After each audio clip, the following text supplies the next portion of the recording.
Hello again, everyone. Welcome again to our webinar today. This is about managed care analytics. Today's session, we will explore some of the things related to the managed markets. We will try to understand what the role of the managed markets are, what are the strategies companies are taking to be more competitive in the marketplace, as well as the key around data that is being leveraged by corporations to be more effective in the marketplace.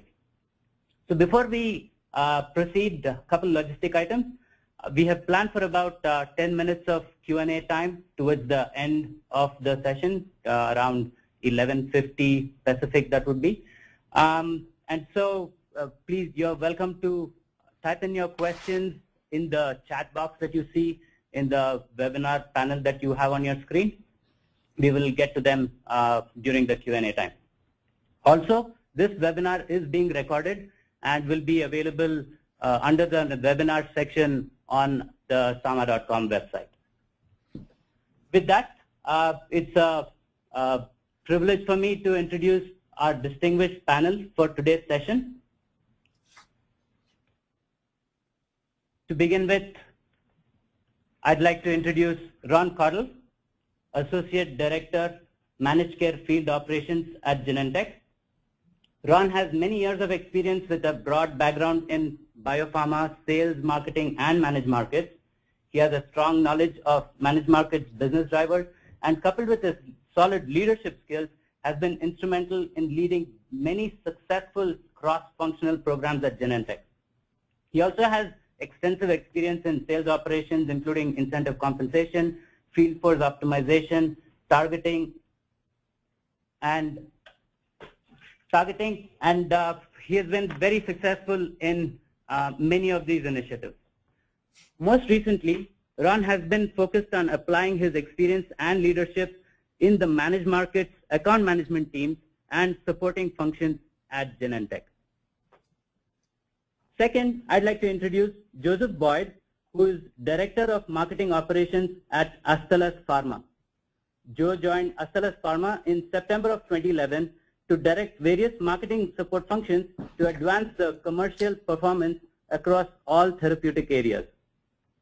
Prior to Astellas, he played a key role at Inspire Pharmaceuticals, a subsidiary of Merck, in building the medical development, sales, and managed care teams of the organization. Joe has over 15 years of experience in the pharmaceutical and medical device industry. He is also a frequent speaker at several industry events. Last but not least, I'd like to introduce Gordon Romanas, SVP at Business One Technologies. Gordon also has over 15 years of professional experience in PBM, managed care, pharmaceutical manufacturer, and retail pharmacy. He is a senior level manager and contributor in the healthcare analytics, managed care, supply chain management, sales and marketing to multiple healthcare market segments. After graduating from college, Gordon was commissioned as a logistics officer in the United States Marine Corps and served in both Desert Storm and Somalia. Now I'll take a quick couple moments to give you a context of Sama Technologies, the sponsor of this event. I also want to make sure that I keep my marketing colleagues who helped make this happen smiling at the end. So Sama has been in the business for over 15 years with a focus on just data and analytics for enterprises. We specialize in taking large complex data streams and transforming them into insights, enabling the business to make effective decisions.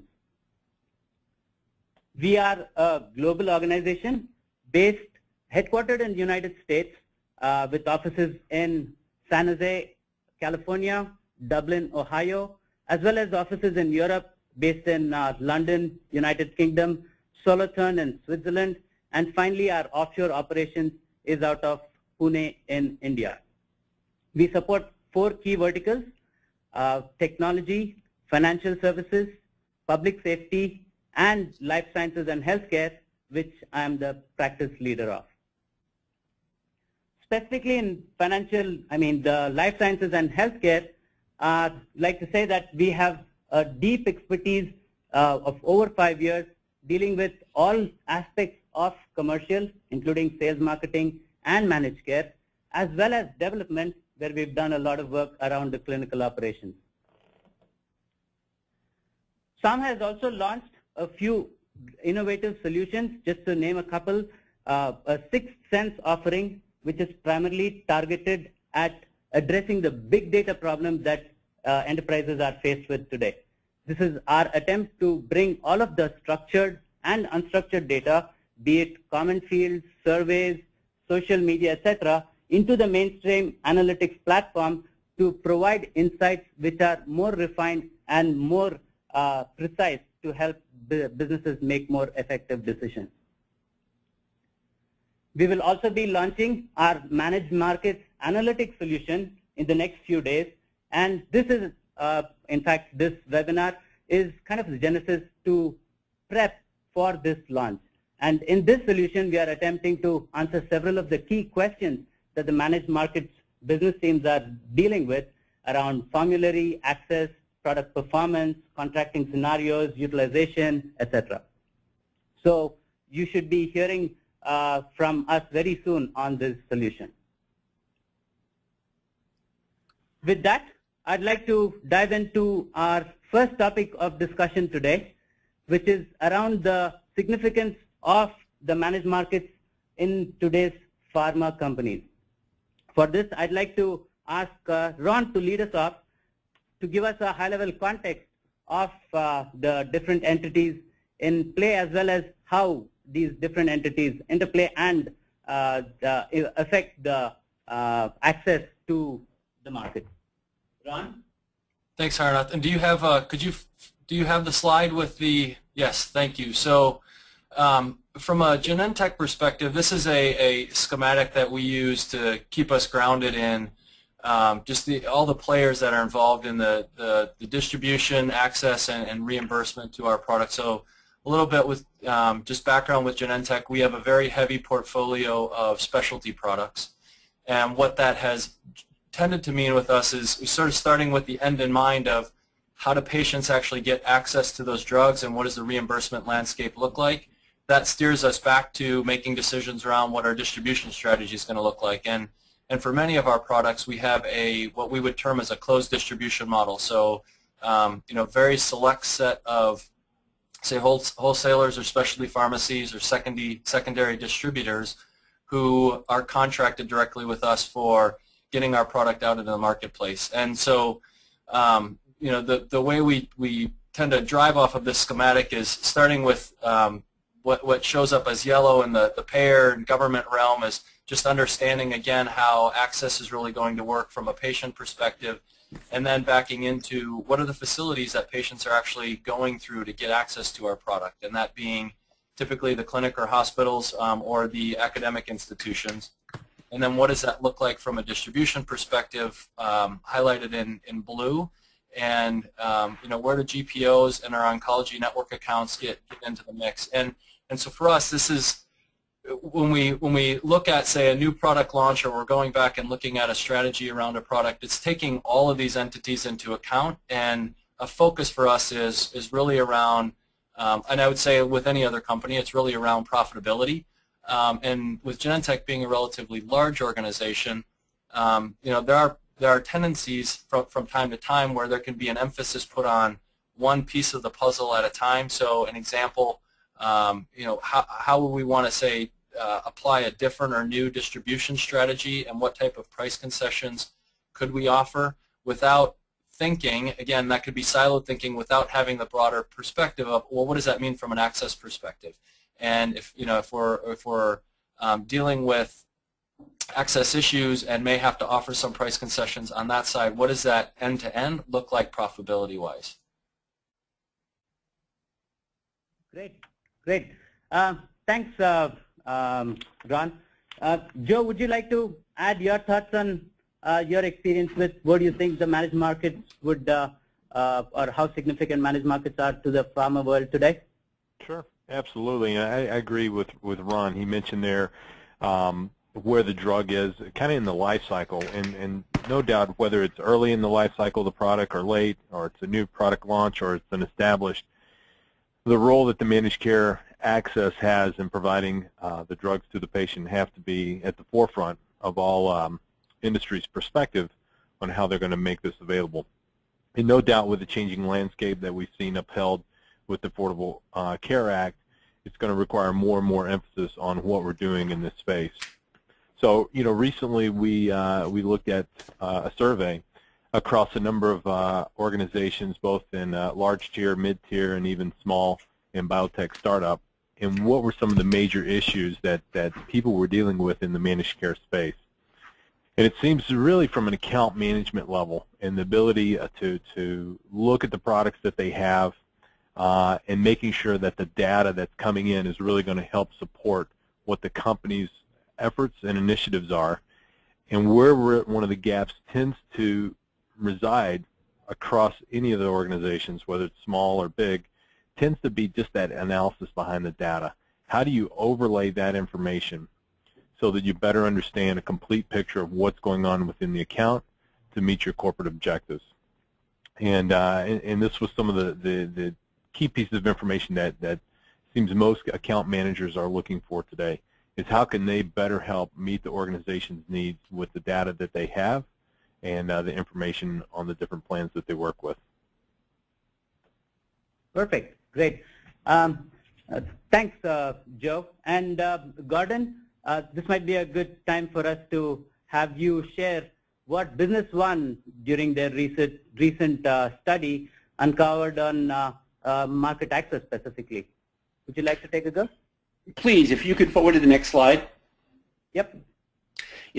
Your listeners may get tired of hearing it today, but I think the theme or takeaway here is going to be about market access.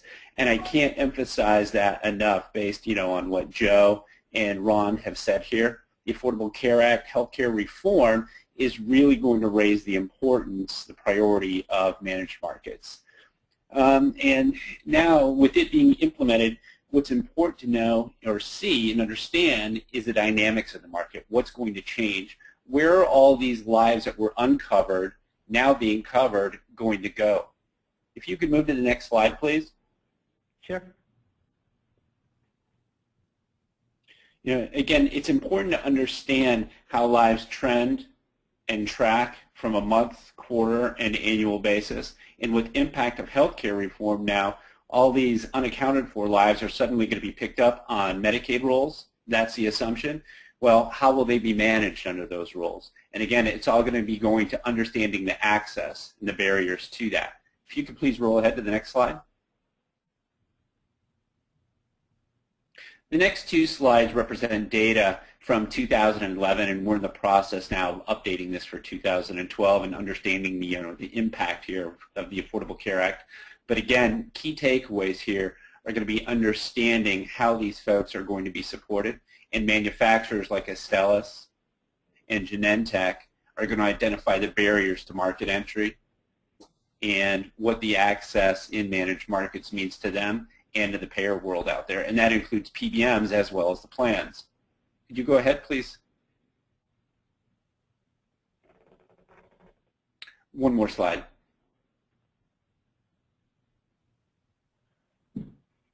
So again, these are the key, what we find as a technology and data company, these are the key drivers that we find as we support our clients. We really position ourselves as the behind-the-scenes technology partner, helping our clients find the nuggets in the data that, again, show them where they are red, green, and yellow with clients with access. Essentially, are they at parity, advantage, disadvantaged? Great. To just touch on one other thing, maybe I can, if I may ask Ron, on the Affordability Act itself, Affordability Care Act, I mean, what does that mean to Genentech? Is there something that you could share? Well, it means a lot of things to Genentech. There are plenty of implications coming out of that. I think for us, the biggest is we start getting to a world where, so I mentioned earlier that Genentech is a very, very heavy, our product portfolio is very heavy in specialty products. And in the past, from a distribution perspective, that's put us in a place where we've had a large portion of our products in what we would term as a buy and bill model. And if we look at some of the implications with the Affordable Care Act, is it's shifting away from that model completely. And there are aspects of the act which really get into how average sales price is calculated and looked at, and how pricing is done in general. So for us, it's really forcing, just stepping back and looking at what does that mean without a buy and bill world, and how does that influence a change in our distribution strategy? But then more importantly, again, this theme ringing out, right? I mean, what does that mean from an access perspective? And ultimately, who's writing the scripts, and then how are patients having to deal with reimbursement on the back end of that? Sure. Joe, do you want to add anything more from an Astellas perspective? Yeah, absolutely. I think the the real key pieces that we're trying to identify across the board is that healthcare spend is going to be one of the top targets to tighten budgets and cut spending. I think we're already seeing that with the federal and state policies that are going into place, and really this push towards the desire for quality of healthcare versus just the quantity. It really seems to be what's leading the government to test new payment models. And I think we're seeing this in a number of different areas across accountable care organizations, bundling of payments, advanced medical homes. And we know that just under the Affordable Care Act itself, we're going to have the expansion of coverage to a projected additional 30 million lives by 2016.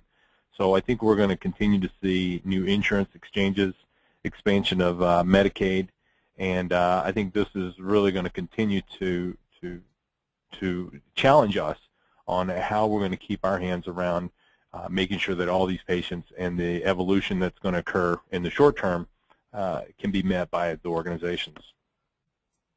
Great. I think those were very good points, especially with the huge number of additional lives that need to be covered. I think that's the biggest challenge, at least that has come across when I've had conversations with many folks about how they're going to deal with. So, yep, a great point. With that, I think we'll move on to the next topic, which is around some of the strategies that the pharma companies are currently employing to compete in this changing dynamic marketplace. So, Joe, you want to go first and take a shot at what you think are the strategies that the pharma companies are working with today? Sure, and Ron and Gordon may be able to better answer this, but I think the big question on people's mind is going to be the same one we've had for years: contract or not contract. I think when you really look at, dealing and working with the products and trying to make the right determination, is it best to contract with individual organizations? Is it not contract? And then making sure that you've got the right tools that are going to help you, and the data that's going into making that decision. There's no doubt that oftentimes the metrics and evaluating the decisions that have been made are where the real key emphasis is.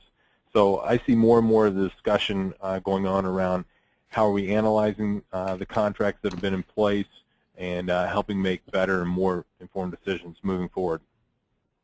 Sure. Ron, you want to add anything around maybe the way the organizations are structuring their teams around to address this situation? Yeah, and I would just add first, I think Joe's spot on, right? And I think for us, where we've got we've done business cases, internal business cases in the past of just looking back at where we've made contracting decisions, and we've put, say, tools and information in place to be able to measure the effectiveness of a contract, but that really only in terms of the entire sort of product flow, and again looking at from a profitability perspective, only gives you one piece of the pie.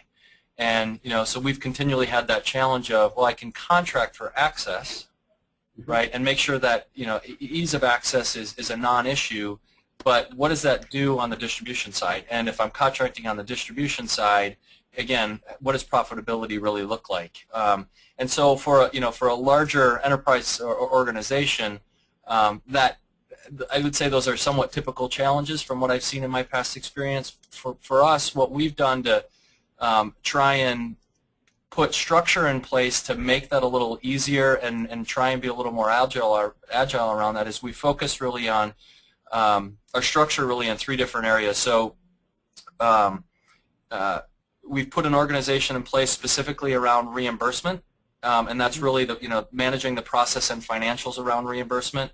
And then on the other side of that is our contracting strategy, and where we're and that strategy is really driven around distribution and access. And then there's our account management organization that supports that. And I think we've been through probably, and I would say most likely not unlike other companies, we've probably been through 4 or 5 reorgs in the last 3 years with our account management organizations of just continually trying to refine and fine-tune and figure out a better way to actually sort of go to market with our field-based personnel to pull through on those contracting strategies. So I think that structure is probably pretty consistent where, again, you have a reimbursement component, and some emphasis around access, and then your contracting strategy and the support functions relative to that. Sure, sure. And also, now that there is so much focus on having this separate focus teams, what about the interaction between the sales teams as well as these new teams, if you will? How do you see that increasing? Yeah, it's obviously it's a lot more important, and I would almost I have to say this without any sales folks in the room, but I see one of the levers really being there's just a lot more emphasis on the managed care side of the business as the primary lever in terms of the success of a product, right? So sort of the traditional model of just pure sales and marketing and building, again, in the specialty arena, right, building relationships with physicians, it doesn't hold as much weight or have as much impact as what it has in the past, right? So now the sales model has started to shift towards more of it's a conversation between a representative and a physician about access and about copay opportunities and what reimbursement looks like. And and so as that evolves over time, there's much more, I would say, alignment between, and we've started to see this change, right, within Genentech, much more alignment between the sales side of the organization and managed care than historically. Sure, sure.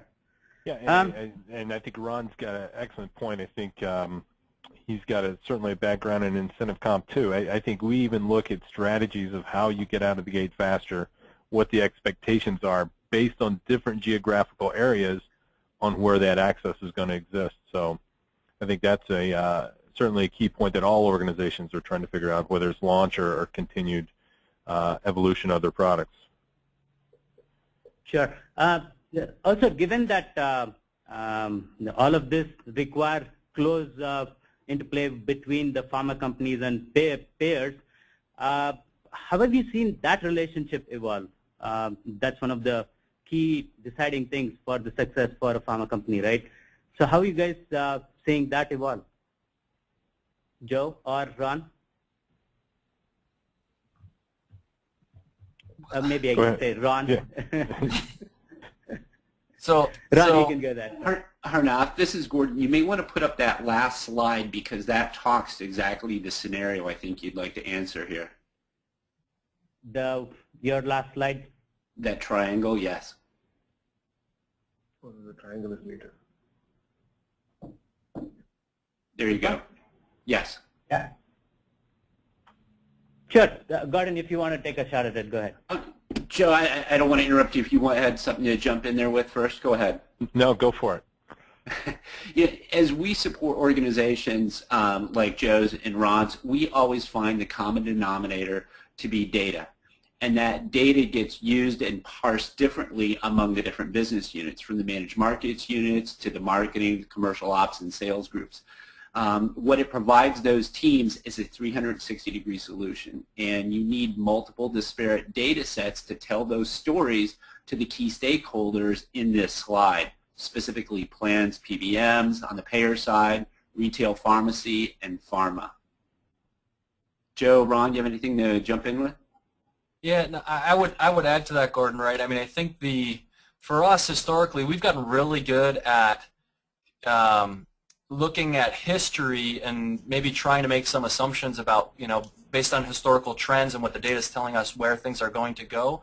But I think we've started to make a shift now to where as the landscape is evolving so rapidly, we're looking for how do we use the data and the analytics to give us more of the early warning system, right? So how do we, how do we start taking some of that historical trends to point to maybe more quickly where there's a problem that we can address before it becomes a significant issue. And I would say, again, that's been a shift, and even for us, it's how do we tie some different data sets together that we haven't before to see where we can potentially start identifying, those small nuggets or issues before they become big problems. And Ron, I think you bring up two distinct points here. One is the ability to do what-if forecasting and modeling, and with the traditional data sets that are out there, they're not granular enough to do that. They provide good historical trending and tracking, but that's about it. Now going forward, companies need to acquire and manage these different disparate sets of data, utilization data from typical payer, from specialty pharmacy providers out there, from retailers, to get very granular and build program design around that.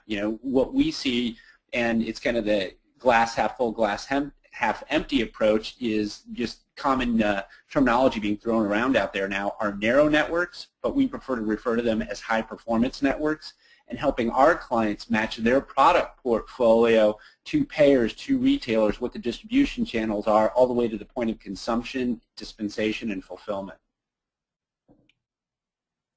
Great. Yeah, and I think the one thing that we always look for as well is with that high volume of data and all the analytics, is how do we get all of our different account managers looking, cutting, splicing the data in similar ways, so that they're not going out and having to create a lot of their own ad hoc reports and trying to pull so much information from so many different sources. How do we bring that together so that everyone's really kind of evaluating and looking at things consistently through the same lens? Great, great. Actually, that was a great segue. In fact, we jumped into our third topic for the discussion today, which was around how companies are leveraging data and using innovative techniques to bring all of this together. And like Joe mentioned, I do want to chime in here to say that at SAMA, over the last few quarters, we've worked extensively with many companies, pharma companies, large and small, and this is almost a common theme that has evolved out of every conversation, that there are always challenges around data being available not in one place. There's always disparate sources. There is always a lot of effort being put in by the team members, individual team members. Almost a lot of it is repetitive as well, where they're trying to pull these things together and then analyze it, and eventually, or most of the times, they end up having conversations where everybody is looking at slightly different views of the data set and always not being on the same page, if you will. And those conversations were the premise for the solution that SAMA is working towards. It's about bringing all of these different data sets together so that the different people on the same team are all looking at the same data set as well as the same views on the data set. So they're all slicing and dicing, like Joe alluded to, the same data set, so that they're all coming to the same conclusions, if you will. So with that, let me actually also ask, before I go further, also remind the audience that you're welcome to add your questions to the chat box. We haven't seen any yet, but feel free to go ahead and add any of the questions that you'd like the panelists to respond. So moving on, with data becoming as critical as we see, what are the challenges that you guys think, especially given that now there are so many different players, not that they're new, but all of these entities now need to work so closely together. A lot of times you start seeing a competing versus a partnering attitude between these entities, be it the payers, the PBMs, etc. So what do you guys see as challenges in, one, even getting access to some of these data sets? Ron, you want to take a shot at that first? Yeah, and I would just go off of what Joe said earlier, right? It's at the end of the day, access to the data, I would say from our perspective, isn't a huge issue in that for the most part, money can buy the data, but then you're talking about a lot of disparate data, and how do you put it together in a meaningful way that you're going to actually be able to make good decisions off of. And and I think for us it's just a realization of given where the industry is going and where managed care in itself is going, it's sort of changing our way of life. And so the use of the information and embedding that in what our internal operations groups are doing, as well as what our account managers are doing, it's about how we need to do business in the future going forward. And again, back to what Joe had said, I think we've put some things in place for our account managers to try and make sure that they've got some analytical ways of looking at the information consistently, with still some flexibility to really drill into what's going on in their geography or with their specific accounts. So the challenge that I think that we face in that is there's just a lot of manual effort that goes into finding ways to make that data meaningful, and then an exorbitant, almost to a certain degree, an exorbitant amount of effort of just trying to match and merge and tie that data together on a regular basis, because again, there are a lot of gaps and holes in it, and you're trying to fill it out to make the trends look again somewhat realistic, meaningful, and accurate. Sure. Yeah, I agree, Ron. It seems to be one of the biggest challenges is that you've got all the analytics, everything that you need, and whether it's that marrying or linking all those various data sets, whether they're internal pieces that you need to help make the right decisions or the external pieces, and making sure that essentially, as you're having those internal discussions, you're really looking at the business and how you're going to proceed forward in making the decisions on the same page. And that seems to be one of the constant challenges day in and day out, is how one person may be looking at it, depending on what their role or what their interest is, may not have the clear view that another individual is looking at. Yep. And also, Joe, if you could add your thoughts around, Ron did indicate money can buy all of these data sets. Obviously, for the bigger companies like Genentech, Roche, they do have a little more of a luxury with that. What do you think are the approaches that maybe the smaller companies are taking to address this situation? Yeah, and that's probably where I've spent most of my time, as you highlighted in my bio, is the last 9 years have really been in that biotech startup, getting that to mid-size. And I think that's really where the challenge exists for a lot of these companies. They're only buying a handful of data sets. So whether they're oftentimes, and they're trying to compete to get to those bigger levels.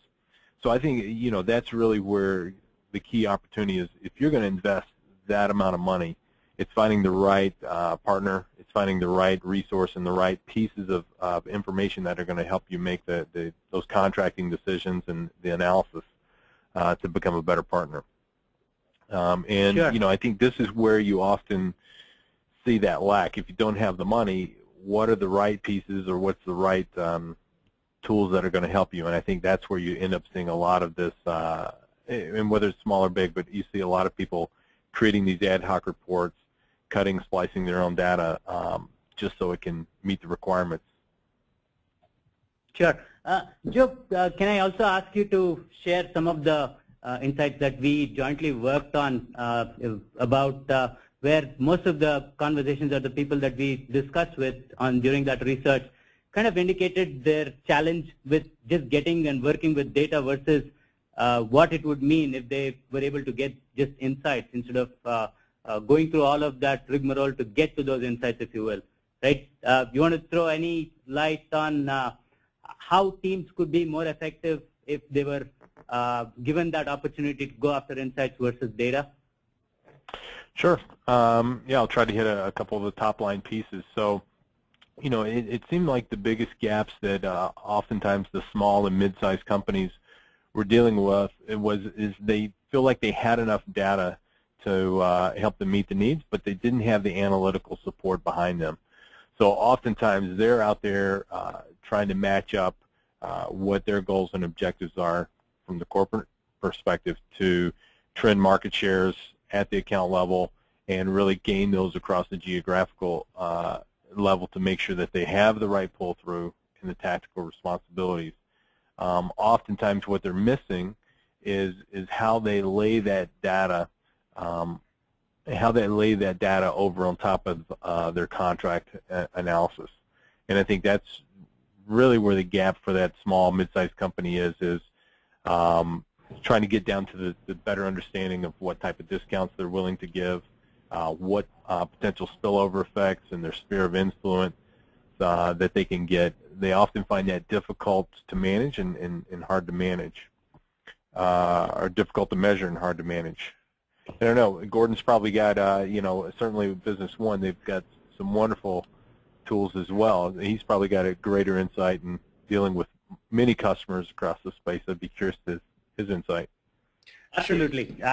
Yeah, Gordon, if you can add your thoughts on, and while you weigh in, Gordon, if you could also touch on things like any standardization approaches that the industry is taking, and any approaches overall to lower the cost, if you will, that would be very good as well. Sure.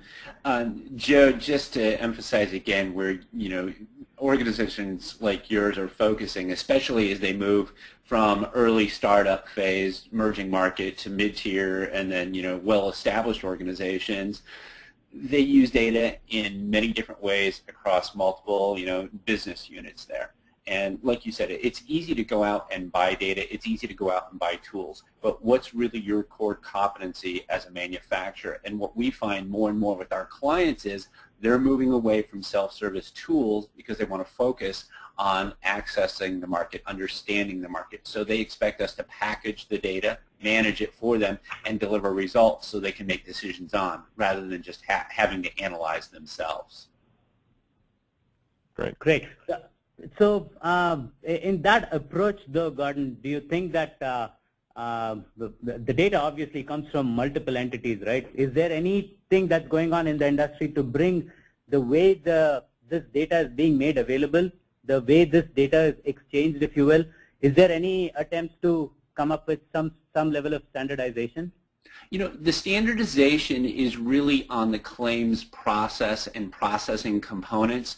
So the way a claim is managed under a pharmacy benefit, under a medical benefit, there are standards there to provide specific data elements. There are legal constraints, like HIPAA in place to protect certain components there, and how that data can be used. So there's standardization there.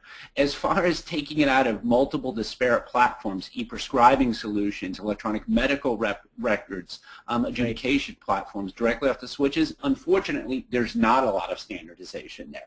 And again, that creates opportunities to bring the data in, find those nuggets, analyze it, and then deliver it, or package it, and then deliver it for the appropriate use. Sure. And I'm assuming that's, again, where Business One has seen so much success that you're filling in for some of those gaps, if you will. We do. We like to see ourselves as a force multiplier for organizations that don't want to spend the time managing the data, analyzing the data. We can do those things for them. Great.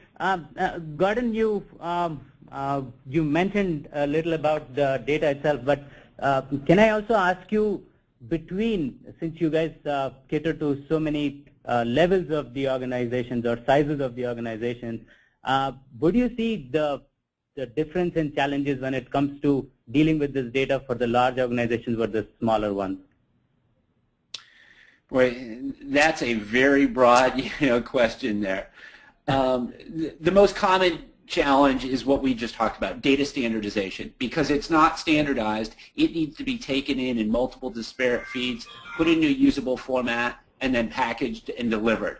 And whether it's an emerging markets organization is going to have different needs than a well-established organization that already has the infrastructure to support a lot of these requirements and make use of their requirements. A lot of it depends where their product is in the product pipeline itself. Is this pre-launch, is it program development, or post-launch uptake? Sure. Okay. One other, or we have just a few more minutes. So wanted to get you folks to weigh in on the recent law that at least California e-pedigree law. So Ron, you want to share your thoughts on how the e-pedigree law is potentially going to impact the insights and analytic needs within the managed care market teams? Well, I would just, so I'll build off of something that Joe had said earlier, and I think, this could be a stretch in terms of, but just the data that's available out there, and right, so, I think and some of this is coming from the Affordable Care Act, but then other things that are going on in the industry that are driving some of the crazy prices, right? So essentially this starts with issues from a product diversion perspective, and what it, so California a couple years ago implemented an e-pedigree law which requires, maintaining a, word that I'm looking for, maintaining a control of the product through, through all the hands that it's actually changing until it gets to the patient. Tracking all the way. Exactly, and and I think where where we see that heading, and again, this is hedging some bets on how the government is going to, anticipating the government to follow the California law and how the California law is going to evolve and what stipulations they have in place for specific tracking around e-pedigree by 2014 is that we start moving to where that actually becomes electronic, right? So, you could start seeing the scanning of, say a label on a vial or on a, on a pill box, and being able to track that from one entity to another all the way to where, again, for a specialty product that's an injectable, the scanning of a vial that now you have a specific lot number that is tied to an electronic medical record for a particular patient, right? And so, that starts to provide even more insights into sort of the total flow of product. And, you want to talk data, I mean, we have an overload of data today, just what that could ultimately lead towards. And I think, for some of that to become feasible, e-pedigree, there are very loose standards around that today, which is why it hasn't been implemented fully and why it's taking so long. And same thing with electronic medical records. There's a lot of unclarity there in terms of what standards hospital systems or prescribing facilities would be required to meet and the timelines around that. So it's just, for us, it's something worth keeping an eye on, and there's opportunity for greater insights, knowing that there's going to be a lot of work that likely goes along with that. Sure. Gordon, there was this recent DOJ report on the same subject, again, extending it out from the California context to a national context, if you will. So you want to share any insights from that? Sure. I think the purpose of that DOJ report and the findings associated with it are to emphasize 2 points: safety and fraud. Patient safety is always, the utmost concern for everyone, through the supply chain here. On the fraud side, especially for manufacturers, they have to protect their interests here. Products, are being pushed in the supply chain at specific prices for specific uses, and there are folks within that supply chain taking advantage of the government pricing programs, specifically like 340B. And as Ron had mentioned, a lot of diversion occurs around those products. It's meant for one audience to specifically benefit that audience, and others take advantage of it strictly from a profit and spread perspective. Sure. Great. I think we are coming up to the time to, let me quickly check on the questions that we've received from the audience. One question, Gordon, the data and analytics support for end of life of products. Sorry, end to end of the product life cycle. Sorry, I misread that. So let me repeat that. How is data and analytics supports the end to end of the product life cycle? Could you go to the next slide, please? I think it specifically addresses that across the a particular life cycle process here. Sure. And again, it's understanding where the product is in its life cycle. Is it pre-launch, launch, or post-launch uptake? And different data sets are used to analyze the market upfront to understand what the barriers to entry, even before a molecule is taken, up for approval. Is there a real market opportunity here? Is this another Me Too? Why do we need that? So understanding the pre-launch requirements, and then at launch, using data to become very focused and targeted, what we refer to as building high-performance networks. Understand where the payers are, how they're affiliated to the PBMs, the actual physicians, what's the reimbursement code, what's the pricing information around that, and then building contracting strategies around that, which then ties into the post-launch uptake process of pull-through and measurement and then program refinement. Yeah, and I would just add, I think you touched on it, I definitely see it in your slide, is just knowing where the product is in the life cycle, but also what's that competitive landscape. Certainly is going to add into that contracting strategy as well. Are you going into a market that's crowded, or are you going in kind of as the first to entry? I think that part of the analytics, regardless of where it is on the life cycle, certainly has to be a part of that decision making. Joe, you bring up a really good point, something that's so simple but so often overlooked, and what we've created is something that we commonly refer to as a planned playbook, so everyone understands it, whether they're a PBM, whether they're a manufacturer. What does the target market look like, and what are the competitors in that, and how do you build a program around it? And it's essentially you build a very specific set of metrics and analytics to guide folks through that. Yeah.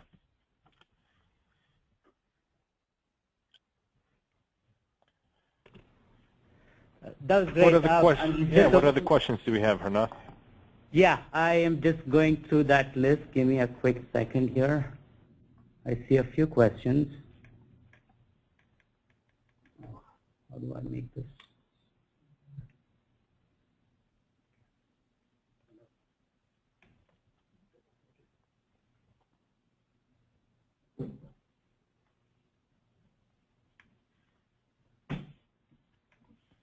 You guys read that?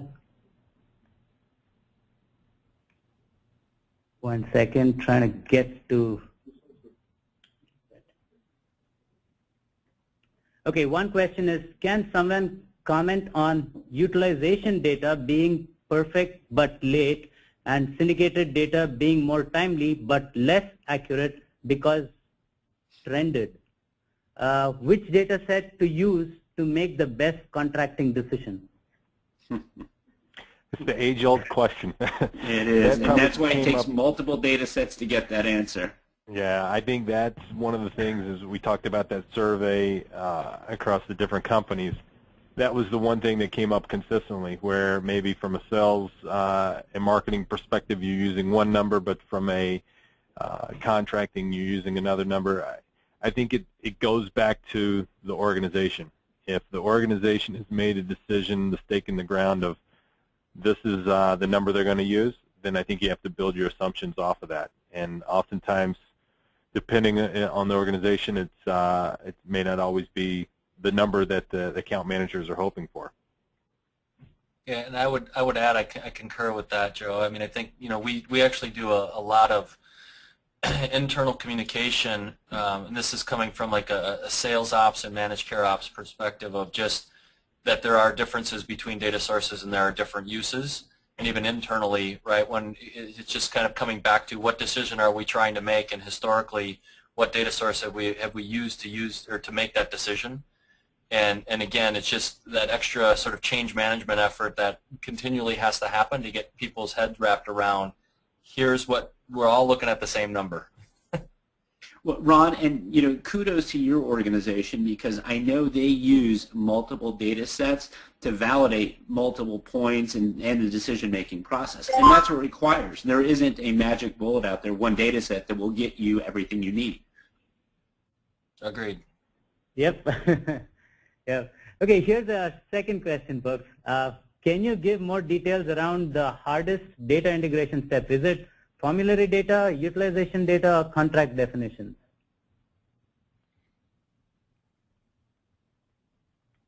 Oh, I would say, just from being a technology and data vendor, it's the contracting data, because that is very proprietary to organizations. Yeah, It's I would agree. Contracting data is this. Okay. Concur. Yep.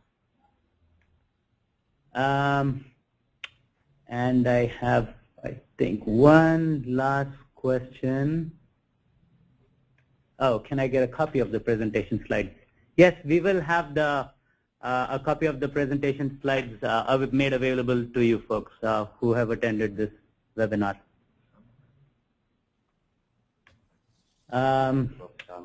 Another question, how does SAMA manage the cleansing and alignment of data from different vendors? Well, that answer will probably take a whole session in itself. But I just want to say that given that SAMA has been working with data for over 15 years, we have built a lot of IP and reusable components that we are able to bring to bear to help lay out the overall, because data, when it begins with, it's not just the raw data, right? Yeah, there are a lot of steps that is involved in getting that data to that final form, and including data governance, including master data management aspects, etc. So we do have that end-to-end expertise, as well as are able to bring that to bear to our customers, if you will. So the person who asked this, if you are more interested, please shoot us a note, and we can have a separate conversation on this.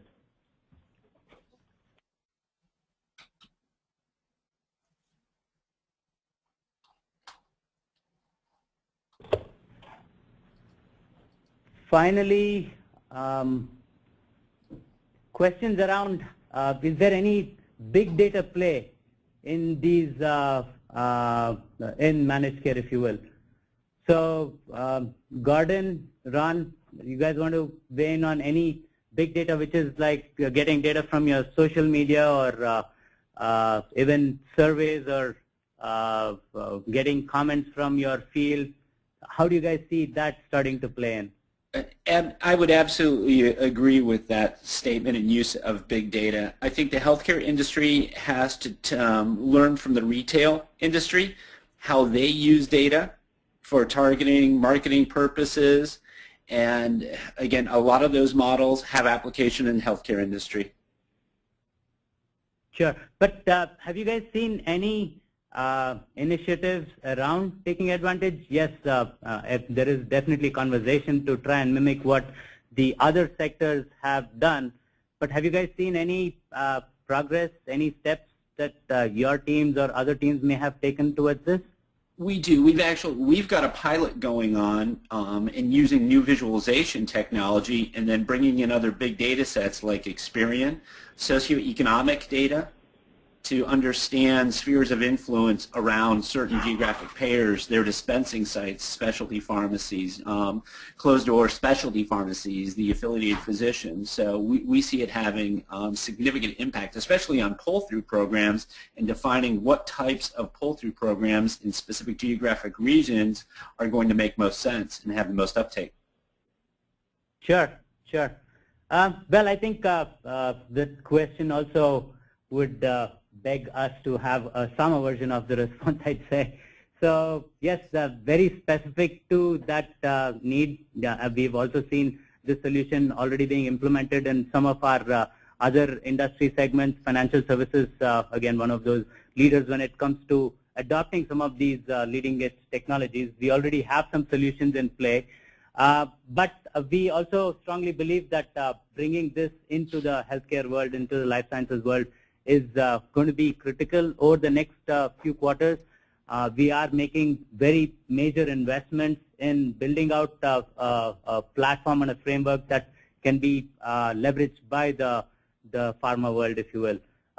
We already have connectors to many of these sources in the unstructured world, whether they are blogs or your Facebook or Twitter feeds, etc. And we are also bringing in all of the semi-structured stuff in the enterprises, from your survey results and Excel sheets and spreadsheets, etc., into the mainstream structured world of analytical processing, and then combining all of these data sets to provide insights that we believe businesses will be able to leverage more effectively. Going back to see if there are any other questions. No, I don't see any other new questions. You folks have any other closing comments that you would like to make? Ron?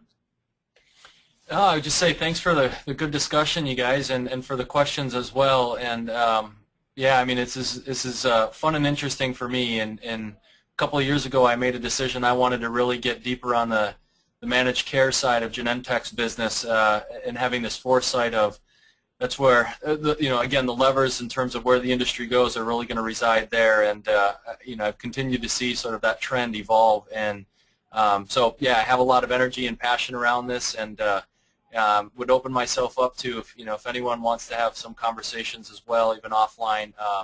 I'm happy to share my contact info. Excellent. Thank you, Ron. Joe?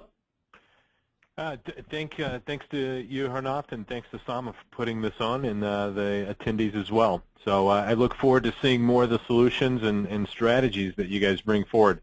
I think they'll be welcome as welcome tools to everyone's armamentarium as they're trying to handle the challenges. So thanks a lot. Great. Thank you, Joe, for acknowledging that. Gordon?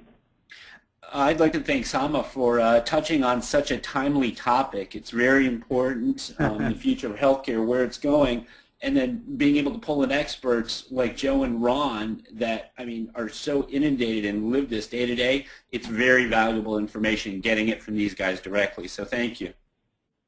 Absolutely. No, I appreciate your comments. And I do want to take a moment to thank all three of you folks. I mean, I know Ron, Joe, and Gordon, you guys have pretty busy schedules, so appreciate you partnering with us on this webinar.